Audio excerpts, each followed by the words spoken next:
आपले पोरं खातेन म्हणून जर आपण फळाचे झाडं लावित नाही, आपल्यासारखे हलकटापून.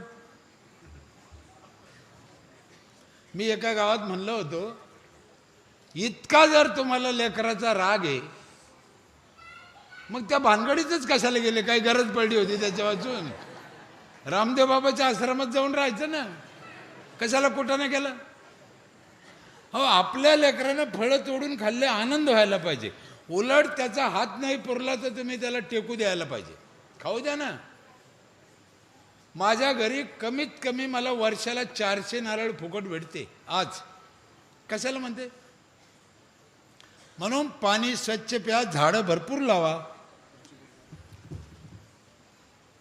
गावात स्वच्छता ठेवा, साफसफाई, गटार बंदिस्त पाहिजे, शौचालयाचा वापर पाहिजे, साफसूफ पाहिजे. अहो, नखं काढायचे लोकांना सांगा लागत अजून.